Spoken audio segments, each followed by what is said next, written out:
Et cette médecin avait des relations avec ses patients, mais la raison pour laquelle elle faisait cela est vraiment étrange. Tout commence lorsque Scarlett loue un appartement. Nous voyons rapidement que Scarlett est en réalité mariée et a un enfant. Apparemment, elle et son mari s'entendent bien. Elle se rend alors à l'hôpital pour voir un patient avec qui elle a une liaison. Après la consultation, ils se rendent ensemble dans l'appartement qu'elle a loué et passent des moments intimes. Cet appartement est utilisé par Scarlett pour rester secrète avec ses patients. Le lendemain, Scarlett rencontre un nouveau patient.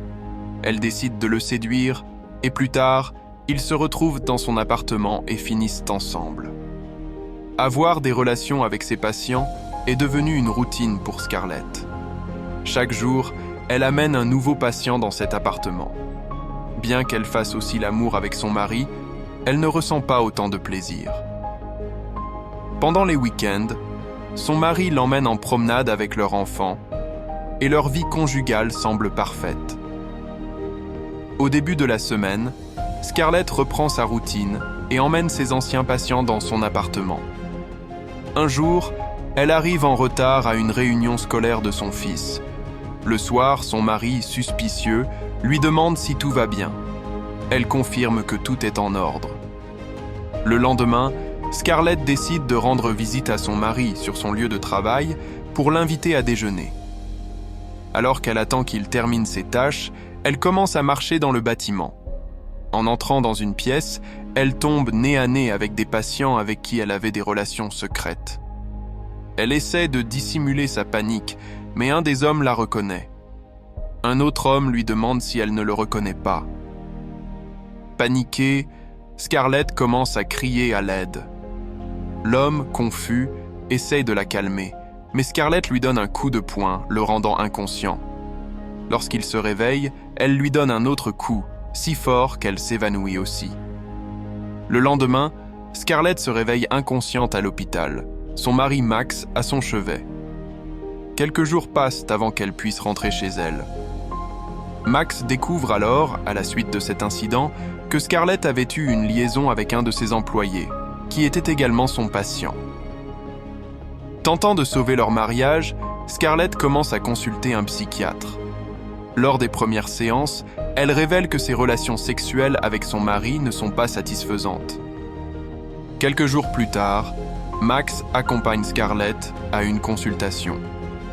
Le médecin lui demande ce qu'elle pense de Max. Scarlett répond que Max est un excellent mari, un homme beau et attirant qui l'a toujours bien traité.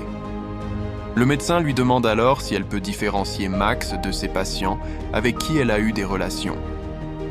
Scarlett répond qu'ils n'ont rien en commun et qu'elle aime caresser Max et le toucher, tandis que ses patients n'étaient qu'une attirance physique. Max demande alors à Scarlett pourquoi elle a loué cet appartement et si elle voyait ses patients tous les jours. Scarlett ne répond rien. Le lendemain, Scarlett raconte à son psychiatre une histoire avec un patient avec qui elle avait eu une relation. Il avait beaucoup de poils sur le corps, mais elle ne se souvenait pas de son visage.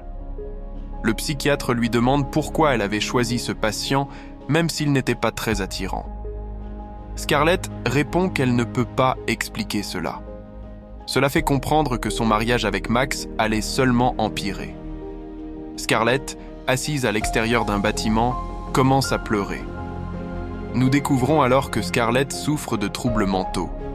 Plus tard, Scarlett se retrouve au tribunal pour l'agression du travailleur du bâtiment. Pendant son procès, elle ne montre aucun remords pour ses actes, ce qui pousse le juge à conclure que son état mental est toujours instable. Scarlett perd alors son emploi à l'hôpital et sa licence médicale lui est retirée.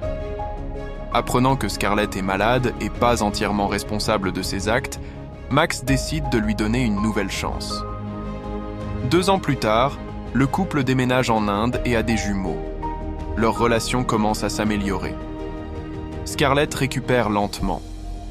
Un jour, elle décide de rendre visite à Max sur un chantier, mais il commence à soupçonner qu'elle pourrait à nouveau avoir une liaison. Cependant, il ne lui en parle pas. Scarlett, n'ayant plus de licence médicale, passe beaucoup de temps à la maison. Un jour, elle retourne au chantier de Max, mais découvre que le bâtiment est terminé et que son mari n'y travaille plus. Les gardiens lui disent qu'il n'y a plus personne. Scarlett demande à entrer et monte sur le toit.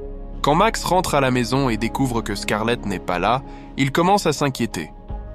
En la suivant, il la retrouve seule sur le toit, et il regrette d'avoir douté d'elle. Leur vie continue, et bien que leur relation s'améliore, Max sait au fond de lui qu'il ne pourra plus jamais lui faire confiance comme avant. N'oubliez pas de liker et de vous abonner à la chaîne. Merci.